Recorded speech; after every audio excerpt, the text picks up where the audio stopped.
Hoy día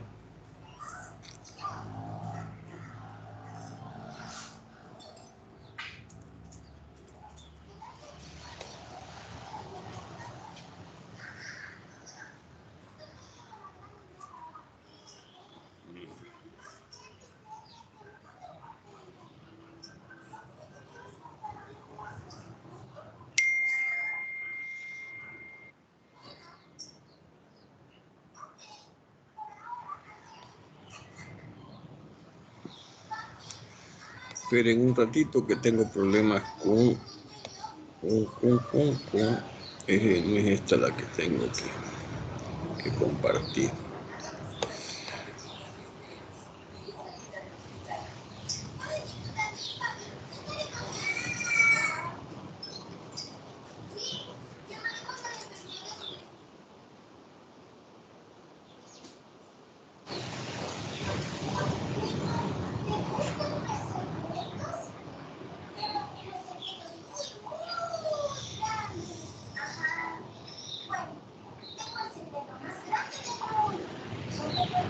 Tampoco es esa.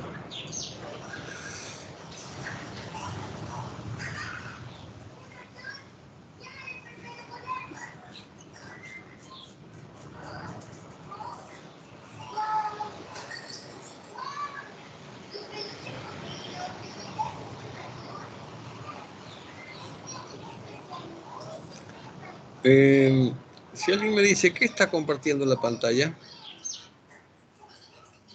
Ahorita se ve en negro. Antes estaba compartiendo las diapos. Dice influencia de las enfermedades médicas y neurológicas en la fase. Ok, de acuerdo. Esa es la precisa. Sí, ahí sí se ve. Ya, bien.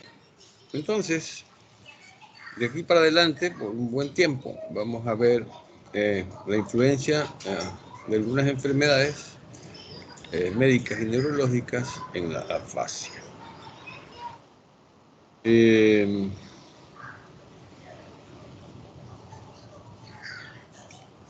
vamos a comenzar con una de las más frecuentes, que es la enfermedad vascular cerebral, conocida con las siglas de SB.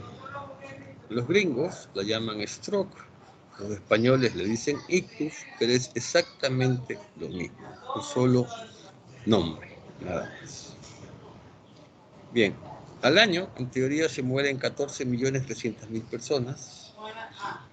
De estos 14 millones, 4,5 millones van a morirse por una enfermedad cerebrovascular, lo que corresponde al 31% de las muertes son secundarias a una enfermedad ateromatosa o cardioembólica.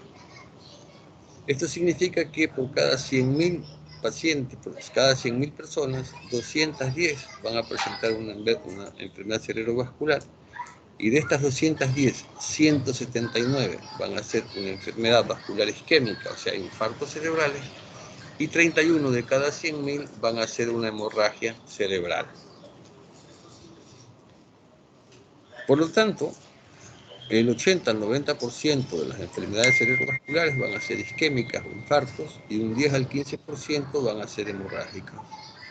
¿Sí? Esta enfermedad cerebrovascular hemorrágica puede ser intraparenquimatosa, o sea, dentro del parénquima cerebral, o puede tratarse de una hemorragia subaracnoidea. Bien, esta imagen ya la conocemos, ¿sí? Se llama un homúnculo motor. Habíamos dicho que aquí, como está dibujado esto, están representadas las neuronas motoras, ¿sí? Esas neuronas motoras emiten sus axones, que se van a juntar en un solo paquete, van a pasar por la cápsula interna, por el mesencéfalo, y en las pirámides vulvares se van a entrecruzar en un 85%, y un 15% va a pasar como fascículo piramidal directo, pero que se va a entrecruzar en la médula espinal. Y entonces habíamos dicho que esta era la razón por la cual, si yo tengo una lesión del hemisferio derecho, la sintomatología la voy a tener en el hemisferio, en el hemicuerpo izquierdo. Entonces, aquí ya tenemos una explicación porque la lesión de un hemisferio de un lado me da sintomatología en el lado contralateral. Aquí tenemos una imagen donde vemos la cápsula interna que tiene una forma de escuadra, ¿sí? Y este que está con el número 4 es donde están los axones del fascículo piramidal, o sea, del fascículo que sale del área 4 de Brodmann, el área prerolándica, y baja hasta la médula espinal, donde va a ser sinapsis con la segunda motoneurona que está en la médula espinal. Esta que está aquí en rojo, el número 6, es la sensibilidad que baja, que sube, mejor dicho, desde la periferia hacia el centro. La vía piramidal va desde el cerebro hacia afuera, la vía sensitiva va desde afuera hacia adentro. Y ahí tenemos las radiaciones ópticas y las radiaciones acústicas. Bien. Ok. ¿Por qué se produce una enfermedad cerebrovascular isquémica o un infarto? Un infarto es la muerte de un tejido en cualquier parte de nuestro cuerpo por falta de circulación. Y entonces, como vemos aquí en la imagen, ahí se forma un coágulo en la arteria que no deja pasar sangre y se va a morir el tejido irrigado por esa arteria, ¿sí? Y este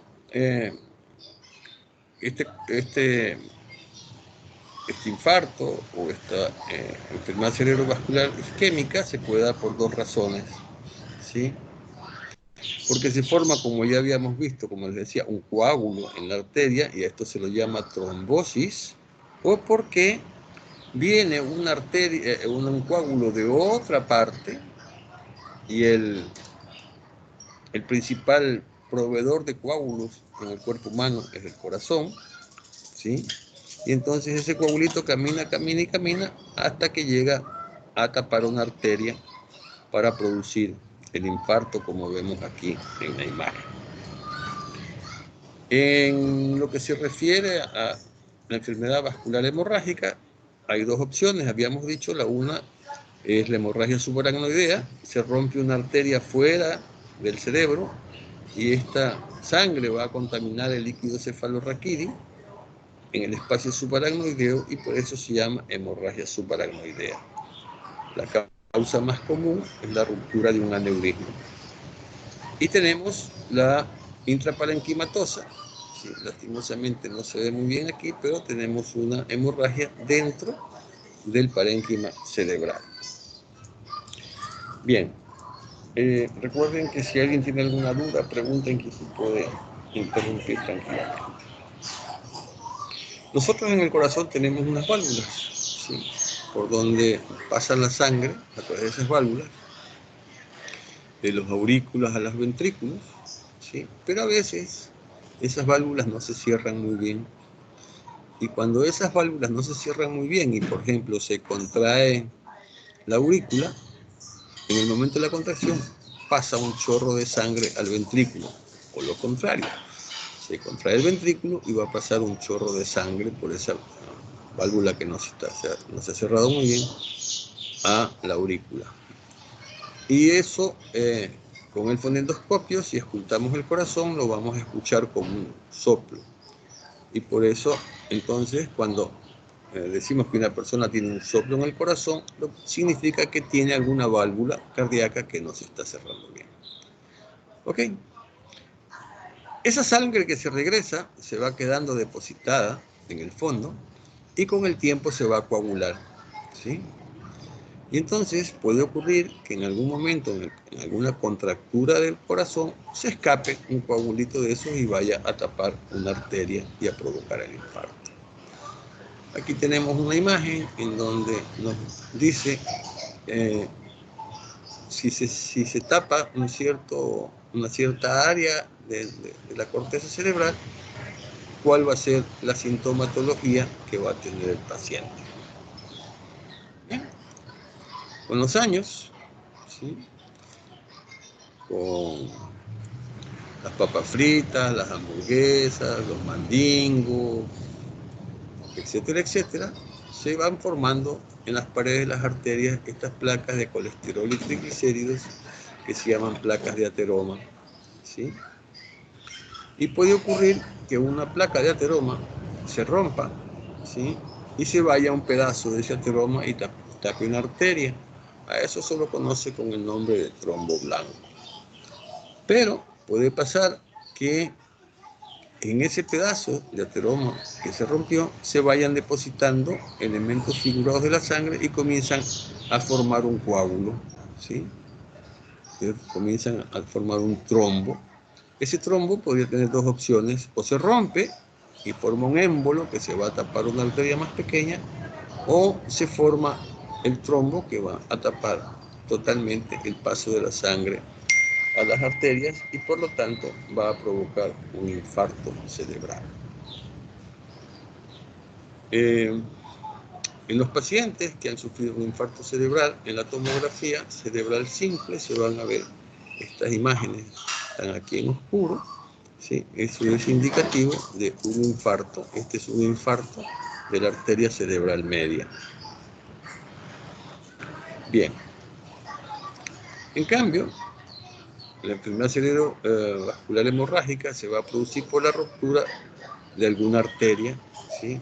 Las que con mayor frecuencia se rompen son estas arterias que están aquí, que se llaman arterias en candelabro, ¿sí? O arterias lentículo estriadas. Esas son las que con mayor frecuencia se van a romper. Va a salir la sangre y en la tomografía vamos a ver esta imagen que vemos aquí, ¿sí? Que es patognomónica de una hemorragia intraparenquimatosa. Ok. ¿Cuáles son o cuáles serían las causas para que nos dé una enfermedad vascular cerebral, o nos dé o ictus o stroke, como lo llaman los gringos, ¿sí? La causa número 1 es haber tenido una enfermedad cerebrovascular previa. Entonces, cuando hablamos aquí de una enfermedad vascular previa, puede ocurrir que un paciente tenga una enfermedad vascular cerebral isquémica y que esa enfermedad vascular isquémica se recupere totalmente en las primeras 24 horas. Entonces, cuando se recuperan esas primeras 24 horas, ya no le decimos que es un infarto cerebral o es una enfermedad cerebrovascular isquémica, sino que decimos que es un ataque isquémico transitorio, que se conoce con las siglas de TIA en inglés, porque es más fácil acordarse de TIA que de AIT, ¿ya? Entonces, un paciente ha tenido un TIA anterior, nos está diciendo: ponte pila, que a ese paciente después, si no le controlas los factores de riesgo, va a hacerte un infarto. La segunda causa es la hipertensión arterial, el cigarrillo, la diabetes, la enfermedad cardíaca, el exceso de glóbulos rojos y el consumo excesivo de alcohol. Este número 6 lo he dejado a propósito porque en realidad, por lo menos en nuestro medio, no tenemos eso. El problema que tienen los países con 4 estaciones, en donde en verano hace un calor insoportable. Entonces, por ejemplo, podemos ver en el periódico, dice: en Francia hubo un congestionamiento vehicular en una autopista y murieron 4 personas. Las personas, para no consumir combustible, ellos son muy ecologistas, para no contaminar el ambiente, apagan el carro, ¿sí? Y entonces el calor es tan intenso, y si estas personas tienen antecedentes de enfermedad cardíaca, de presión arterial, de diabetes, generalmente hacen una enfermedad cerebrovascular. Y pasa lo mismo en invierno, donde los fríos son intensos. Bien. ¿Alguien tiene alguna pregunta?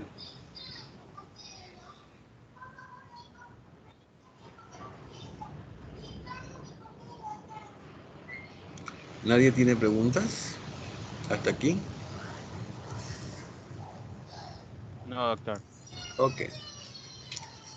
Entonces, vamos a hacer una cosa.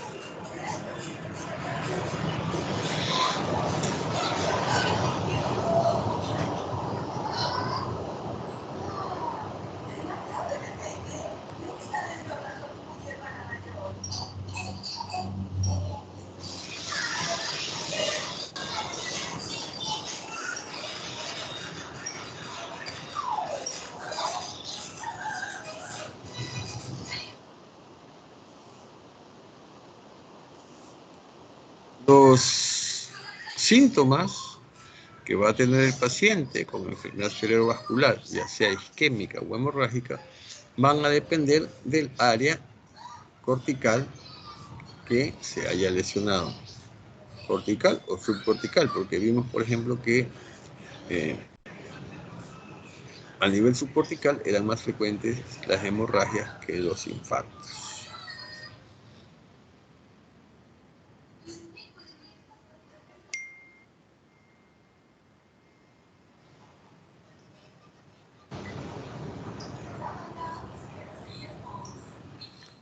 Esta es una foto de un cerebro infartado. Vean ustedes cómo se hincha, se dematiza el cerebro y entonces empuja el cerebro hacia el lado sano.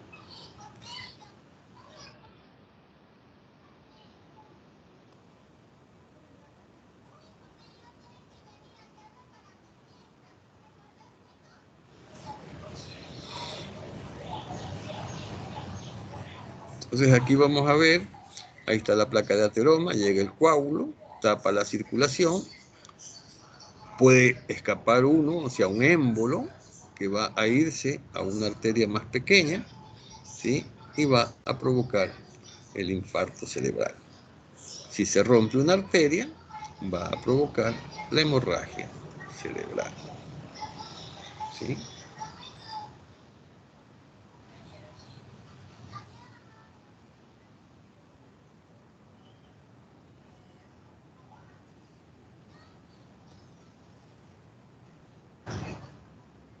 Bien. ¿Qué sintomatología nos puede dar la enfermedad cerebrovascular? Como habíamos dicho hace un rato, los síntomas siempre van a depender del área de la corteza cerebral que esté lesionada. Y entonces el paciente puede tener una hemiparesia o una hemiplegia. Pregunto, ¿qué es una hemiparesia?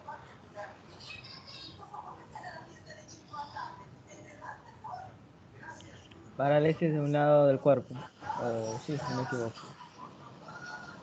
¿Ya? ¿Alguien más?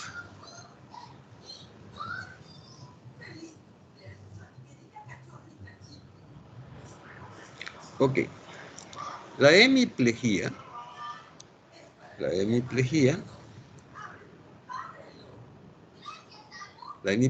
es la pérdida total del movimiento o de la fuerza en la mitad del cuerpo. Entonces, podría ser una hemiplegia derecha o una hemiplegia izquierda. La hemiparesia es la disminución o la pérdida no total, o sea, el paciente tiene disminuida la fuerza, pero no totalmente. Entonces, cuando la fuerza no está perdida totalmente, le llamamos hemiparesia. Y cuando la fuerza está totalmente disminuida o perdida, se llama hemiplegia. Entonces, la hemiparesia sería una hemiplegia más leve, digamos, donde el paciente no tiene fuerza suficiente, pero algo mueve. En cambio, en la plejía no mueve nada. Y como ya habíamos visto, otro de los síntomas en la enfermedad cerebrovascular que se ve con mucha frecuencia son las afasias. La afasia que puede ser motora, puede ser sensitiva y puede ser mixta. Habíamos ya visto que en los pacientes diestros, por lo menos, en el 96% es por lesión del hemisferio dominante. En los zurdos, en un 70%, ¿sí? Y cuando la lesión es en el hemisferio no dominante, lo que vamos a tener es anosognosia y negligencia. Bien. ¿Qué otros síntomas podemos tener?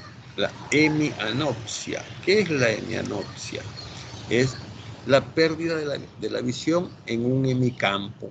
Por ejemplo, yo digo, tengo una hemianopsia izquierda. Significa que si yo pongo mi mirada al frente, yo veo solo con mi lado derecho, pero no veo con mi lado izquierdo. O sea, pierdo la visión en la mitad del campo visual. Y la hemihipoestesia, que es la disminución de la sensibilidad en el hemicuerpo. ¿Sí? Entonces, un paciente, por ejemplo, puede tener una hemiplegia, una hemiparesia asociada a una hemihipoestesia. Normalmente, y estas se dan por lesiones subcorticales, o sea, en la cápsula interna, pero normalmente en las lesiones a nivel de corteza cerebral, el paciente tiene solamente o hemiparesia o hemiplegia o solamente hemianopsia. Cuando están las dos juntas, es significativo que hay una lesión a nivel de la cápsula interna. Bien. Aquí podemos ver un paciente que tiene una parálisis facial periférica, donde no puede arrugar la frente, no puede cerrar el ojo y la cara está desviada hacia el lado sano. En cambio, este señor de acá tiene una parálisis facial central, seguramente provocada por una enfermedad cerebrovascular, en donde su frente está normal, sus ojos, su párpado está normal y solamente es la boca la que está desviada. Ahí tenemos un niño con una hemiparesia derecha, ¿sí?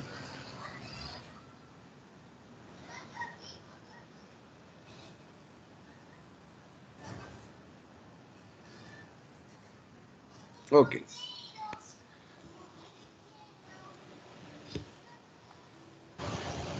Bien. ¿Tenemos preguntas? ¿Tenemos inquietudes? ¿Algo que no lo haya explicado bien? ¿Algo que no esté claro?